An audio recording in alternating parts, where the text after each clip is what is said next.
नमस्कार, बहुत स्वागत है आप सभी का इस खास शो में। मैं हूं शिवांगी द्विवेदी आपके साथ। आज हम बहुत ही खास और महत्वपूर्ण विषय पर चर्चा करेंगे, स्ट्रोक। आज की भागदौड़ और तनाव भरी जीवन शैली की वजह से भारत में बहुत से लोग स्ट्रोक का शिकार हो रहे हैं। हेल्थ के लिए बड़ा खतरा बनता जा रहा है स्ट्रोक। एक रिसर्च के मुताबिक मौत का चौथा बड़ा कारण है स्ट्रोक। हर साल स्ट्रोक के करीबन 18 लाख मामले सामने आ रहे हैं और इसीलिए इसके बारे में हमारे साथ चर्चा करने के लिए और जागरूकता फैलाने के लिए हमारे साथ में कुछ खास मेहमान जुड़ गए हैं। हमें बताएंगे कि स्ट्रोक क्या होता है, क्या कारण है इसके और इससे कैसे बचा जा सकता है। ये सभी कुछ बताने के लिए आज हमारे साथ में मौजूद हैं doctor Rahul Gupta, senior director neurosurgeon and neuro interventionist, Fortis hospital Noida. साथ ही साथ में हमारे साथ हैं doctor Arvind Nanda, senior consultant neuro intervention radiology hospital Faridabad, ESIC medical college and hospital Faridabad. बहुत स्वागत है सर आप दोनों का ही।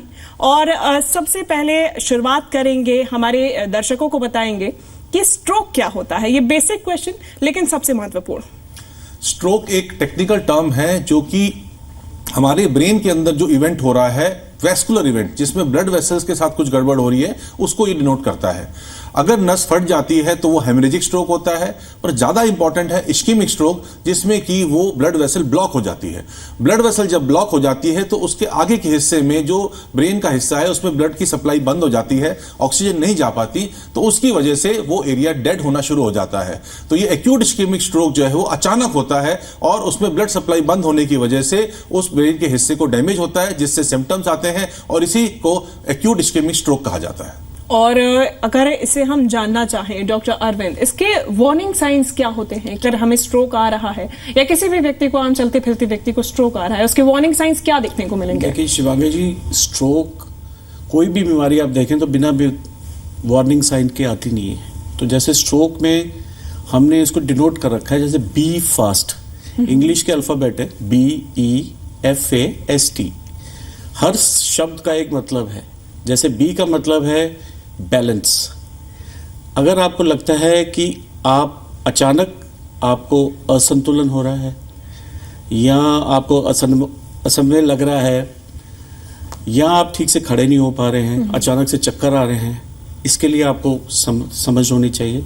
दूसरा है ई मतलब आंख, आई, दोनों आंखों में दर्द होना या एक आंख में दर्द होना, ये एक आंख से दिखना कम होना, ये भी एक वार्निंग साइन है।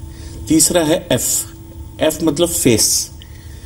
नॉर्मली फेस हमारा सामान्य हो, अगर आपको लग रहा है कि आपका मुंह टेढ़ा हो रहा है या मुस्कुराते हुए आपकी सिमेट्री नहीं बन रही है, असमानता है, तो वो एक लक्षण है, वार्निंग साइन। तीसरा है आर्म्स, ए मीन्स आर्म्स, दोनों बाजू। स्ट्रोक जिस बाजू या जिस तरफ आएगा, ब्रेन हमेशा उल्टा चलता है। अगर राइट है तो लेफ्ट बाजू या लेफ्ट टांग या लेफ्ट साइड का मुंह में प्रॉब्लम आएगी। तो उसमें आप अगर देखेंगे, यहाँ तो आपकी बाजू नम हो जाएगी या सुन्न हो जाएगी, या आप उठा नहीं पाएंगे, या थोड़ी उठेगी और दूसरे बाजू के कंपैरेटिवली वो कम उठेगी। ये एक वार्निंग साइन है। तीसरा है एस मीन स्पीच। नॉर्मली हम स्पीच बोलते हैं तो हम कोई भी वाक्य बोल सकते हैं। इसमें क्या होता है, स्पीच में कई बार आपकी स्लरिंग आ जाती है। स्लरिंग मतलब आप लड़खड़ाने लगते हैं स्पीच में, आप एक साधारण सा वाक्य भी नहीं बोल पाते हैं। जैसे मेरा नाम क्या है, आप वो तक नहीं बोल पाते हैं कई बार। स्पीच एक बड़ा मेजर फैक्टर है। Last and most important is time. समय जो है स्ट्रोक में, समय ही का ही सारा चक्र है। जितनी जल्दी आप एक स्ट्रोक व्यवस्थित सेंटर में पहुंचेंगे, उतनी जल्दी आपके सिम्टम पकड़े जाएंगे, उतनी ही जल्दी आपका इलाज शुरू हो पाएगा, चाहे वो किसी भी तरीके से हो। तो ये जो वार्निंग साइंस हैं, ये तो हमें गढ़ लेने चाहिए, ताकि जैसे भी हो, आपके दोस्तों में, घर में, कम्युनिटी में आप जाते हैं कहीं भी, तो ये भी डिस्कशन होना चाहिए कि ये वार्निंग साइन, जैसे हार्ट अटैक के अलग है कि मेरा छाती पे हाथ आ गया, कंधे में दर्द हो रहा है, तो स्ट्रोक के साइंस भी डिस्कस होने चाहिए। निश्चित तौर पे इसके बारे में और भी ज्यादा जानने की जरूरत है, बात करने की जरूरत है, क्योंकि हार्ट अटैक बहुत कॉमन है, अच्छी चीज नहीं है, लेकिन उसके बारे में ज्यादा बात की जाती है। स्ट्रोक एक ऐसी चीज है जिसका लोग शिकार भी हो रहे हैं, लेकिन उसके बावजूद भी बहुत ज्यादा चर्चा में नहीं रहती, जरूरत आज के समय में है। एंड जैसा आपने बताया बी फास्ट भी, तो सबसे पहले तो जागरूकता जरूरी है और उतना ही तेजी जरूरी है आपके तुरंत ही एक्शन लेने के लिए।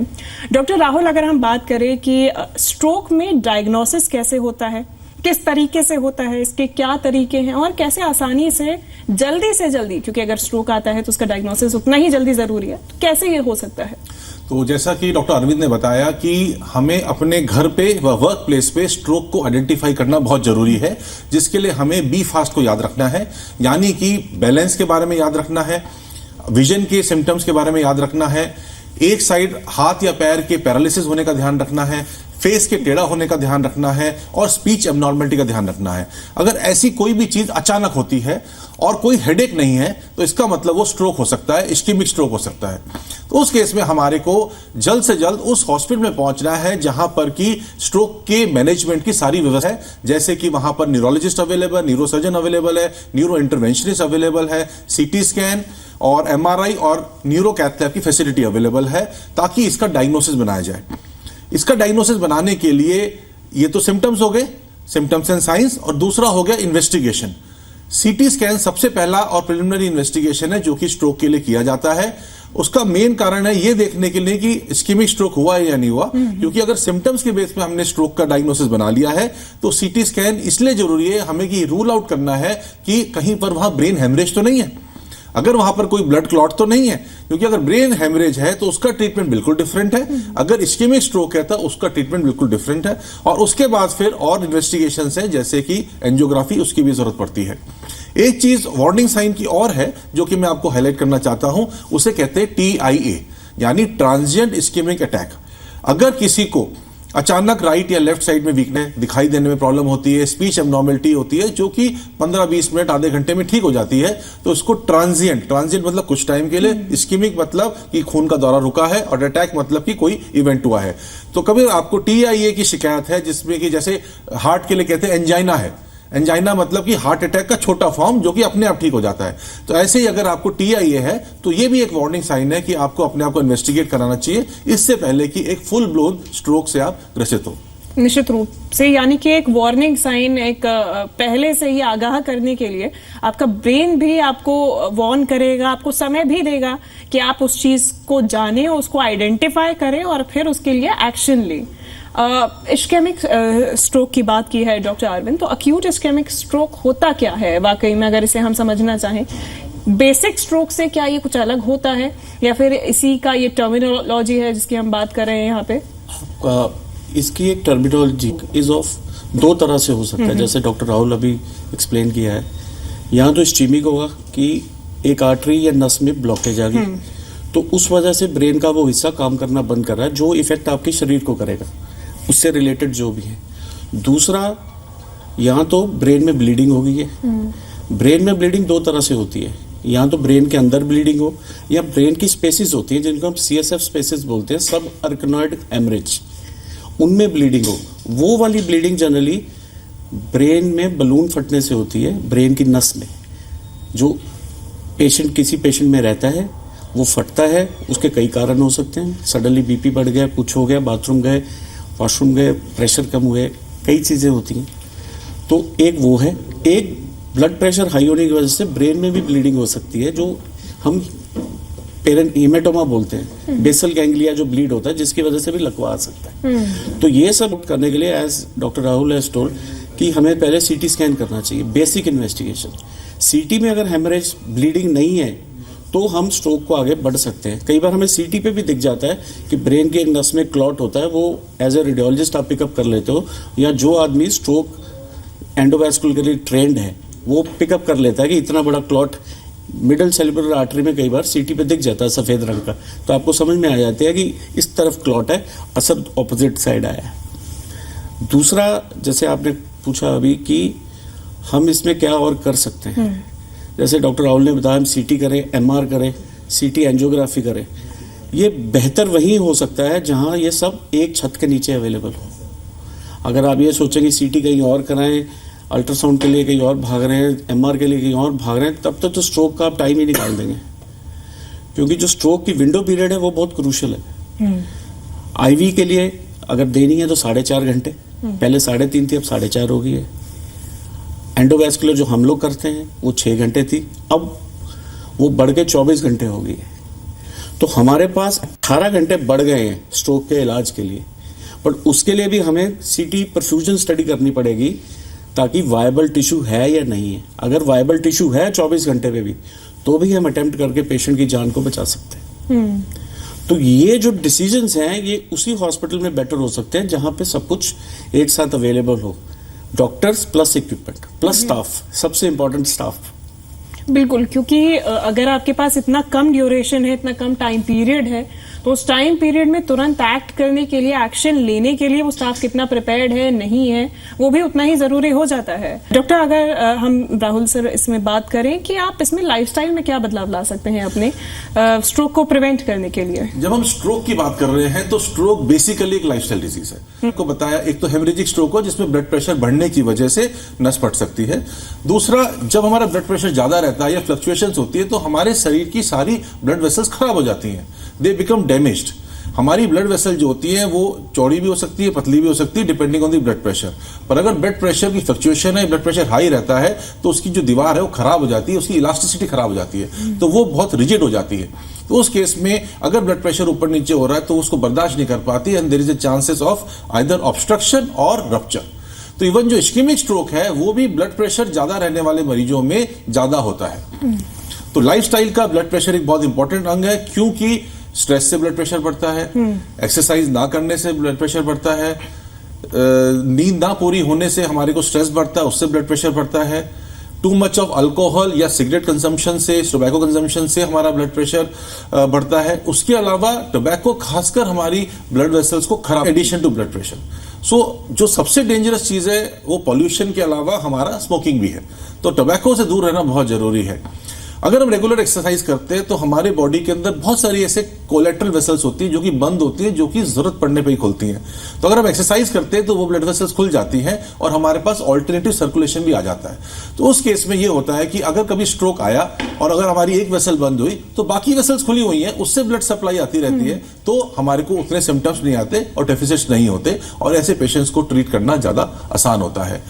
लाइफस्टाइल डिजीजेज में, लाइफस्टाइल चेंज में एक आता है रेगुलर मेडिकल चेकअप, जिसमें थायराइड की बीमारी, किडनी की बीमारी, लीवर की बीमारी, हमारे cholesterol levels, blood pressure monitoring, eye checkup, ultrasound, ये सब चीजें भी रेगुलरली करानी चाहिए। एक हेल्दी लाइफस्टाइल रखेंगे तो हमारी बॉडी हेल्दी रहेगी, healthy body is healthy mind, तो इसलिए दोनों का वैसे वर्सा है, healthy mind is healthy body. वाह, बिल्कुल। और आपका दिमाग स्वस्थ रहेगा, सिर्फ फिजिकली ही नहीं, मैं तो कहूंगी इमोशनली, मेंटली भी आपका दिमाग अगर स्वस्थ रहेगा, आप कम स्ट्रेस लेंगे तो ज्यादा अच्छे से जिएंगे, ज्यादा खुश तरीके से, और आपकी बॉडी भी पॉजिटिव तरीके से ही आगे बढ़ेगी। डॉक्टर अरविंद, अभी आप बात कर रहे थे कि एक ही जगह पे आपको सारी सुविधाएं मिल जाएं तो सबसे बेहतर है, उससे अच्छा कुछ नहीं हो सकता है। वो आप किसी भी सिनेरियो में अगर बात करें, जब इलाज की बात आती है, जब आपके पास ड्यूरेशन ऑलरेडी कम है स्ट्रोक के इलाज के लिए, तो एक ऐसी जगह जाएं, स्ट्रोक रेडी सेंटर में जाएं जहां पे आपका इलाज अच्छे तरीके से और जल्दी हो सके। तो एक स्ट्रोक रेडी सेंटर क्या होता है, कैसे उसे आइडेंटिफाई किया जाए? एक स्ट्रोक रेडी सेंटर को हम 4 या 5 भागों में बांट सकते हैं। पेशेंट पहले आएगा आपातकालीन में या इमरजेंसी में। इमरजेंसी स्टाफ को ट्रेनिंग हमें देनी चाहिए as a doctor and hospital वाले भी, कि वो स्ट्रोक पेशेंट को एक्सेप्ट करें, आइडेंटिफाई कर सके कि उसको एक्चुअल में स्ट्रोक है by clinically examining the patient. Second step आता है, हाँ, जो इमरजेंसी में डॉक्टर अवेलेबल है उस टाइम, चाहे वो रात के 2 बजे हैं या दिन के 2 बजे हैं, he has to be very much proactive. उसने एग्जामिन करना है, इमीडिएटली सीटी के लिए एडवाइस कर देना है without waiting for a neurologist, neuro endovascular, किसी के भी। So by the time neurovascular neurologist, neurosurgeon, endovascular radiologist या neurologist, plus your ICU, intensive care unit, ये 4 बड़े इंपॉर्टेंट पिलर हैं जिस पे स्ट्रोक की पूरी ट्रीटमेंट टिकी हुई है। जैसे इमरजेंसी के आगे ही रेडियोलॉजी रूम होगा, आपने एमआर कराया, आपको लगा नहीं पेशेंट हिल रहा है, immediately CT and you make a diagnosis, इसको स्ट्रोक है। विंडो पीरियड है 4.5, you can start with IV thrombolysis. कई बार हम फुल डोज देते हैं, कई बार हम ब्रिज करते हैं। ब्रिजिंग का मतलब होता है हम थोड़ी डोज देते हैं और पेशेंट को कैथ लैब व्हील कर देते हैं इमीडिएटली। उसमें एक तो मेडिसिन चल रही है और पेशेंट कैथ लैब पहुंच रहा है, सो रास्ते का टाइम भी आप वेस्ट नहीं कर रहे। तो सीधा कैथ लैब में ट्रॉली रेडी है, आपका कैथ लैब स्टाफ भी ट्रेन होना चाहिए। आपको जस्ट बोलना है स्ट्रोक, तो आपकी ट्रॉली लग जाएगी, सारा सामान ट्रॉली पे आ जाएगा। जाते ही पेशेंट को पंक्चर करना है, एनेस्थेटिक सब देखना है। अगर उनको ट्यूब डालनी है, एनेस्थीसिया देना है तो देंगे। अगर कुछ पेशेंट लोकल में सपोर्टिव रहते हैं लोकल एनेस्थीसिया में, उनको लोकल में स्टार्ट करें। तो आपको आइडेंटिफाई करना है, that's the reason I am telling you it start from the staff of emergency. आपको आइडेंटिफाई करना है कि इस पेशेंट को एनेस्थीसिया इंट्यूबेट या वेंटिलेटर पे डालने की जरूरत है या नहीं। कुछ पेशेंट में नहीं पड़ती, कुछ पेशेंट में इमरजेंसी में ही वेंटिलेट हो जाते हैं, सो दैट ब्रेन की प्रेशर ना बढ़े। ब्रेन प्रेशर बढ़ते ही पेशेंट की रिकवरी में फर्क पड़ जाता है। तो ये है स्ट्रोक रेडी सेंटर की परिभाषा।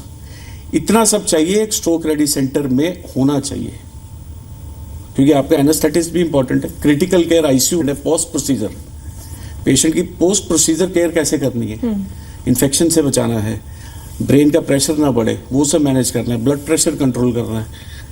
हर विभाग बटा हुआ है और पांचों विभागों को एक साथ काम करना है। ईगो को रखना है साइड पे और पांचों को एक साथ काम करना है पेशेंट की बेहतरी के लिए। So this is I feel is a stroke ready centre जो ये दे रहे हैं।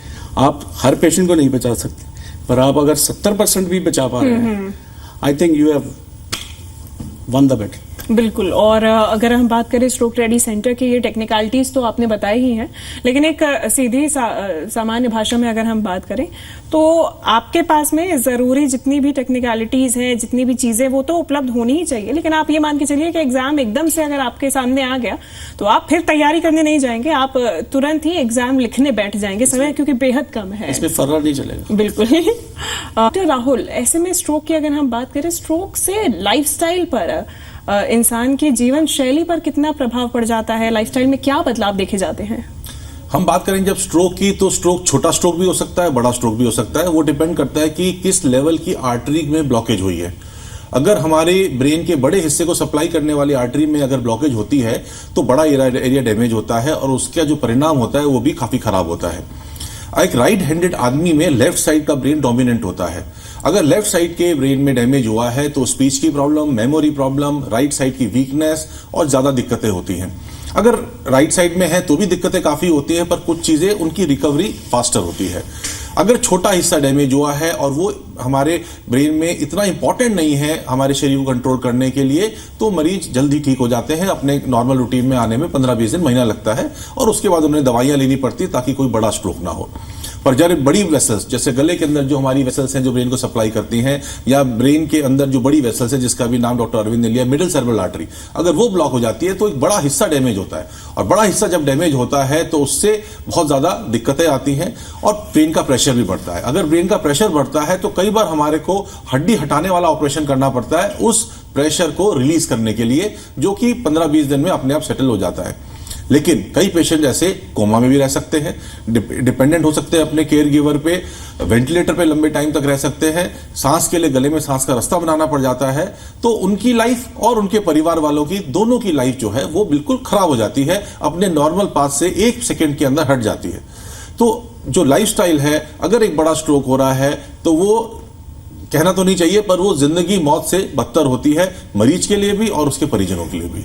तो स्ट्रोक का प्रिवेंशन बहुत इंपॉर्टेंट है और जो ट्रीटमेंट हम बता रहे हैं, विद इन 4.5 आवर्स हम इंजेक्शन लगा के उस नस को खोल सकते हैं। 14 to 16 या 24 आवर्स तक हम मैकेनिकल थ्रोम्बेक्टमी करके न्यूरो कैथ लैब में उस वेसल को खोल सकते हैं और हम ब्लड सर्कुलेशन को रेस्टोर कर सकते हैं। अगर ब्लड सर्कुलेशन रिस्टोर हो जाता है तो एरिया जो डैमेज हो रहा है ब्रेन का वो छोटा रह जाता है, पूरा ब्रेन डैमेज नहीं होता, तो उसमें इंप्रूवमेंट के चांसेस और क्वालिटी ऑफ लाइफ अच्छे होने के चांसेस बढ़ जाते हैं। बिल्कुल, यानी कि ये जो ठीक होने का प्रोसेस है, जो इलाज की पूरी प्रक्रिया है, उस पर भी काफी हद तक निर्भर करता है कि आप कितनी जल्दी रिकवर कर सकेंगे और कितने अच्छे तरीके से रिकवर कर सकेंगे। डॉक्टर अरविंद, अब सवाल आपसे रहेगा मेरा आखिरी, कि स्ट्रोक के बाद ठीक होने में रिहैबिलिटेशन की क्या भूमिका है, कितना महत्वपूर्ण है? देखिए, आज की डेट में न्यूरो रिहैबिलिटेशन एक बहुत बड़ा एनवायरनमेंट कह लीजिए या फिजियोथेरेपी एक बहुत बड़ा रेवोल्यूशन है। न्यूरो रिहैबिलिटेशन, पहले आपने फिजियोथेरेपी सुने होंगे, अब basically there are neuro rehabilitation करने वाले लोग हैं who have been trained into this by studying everything.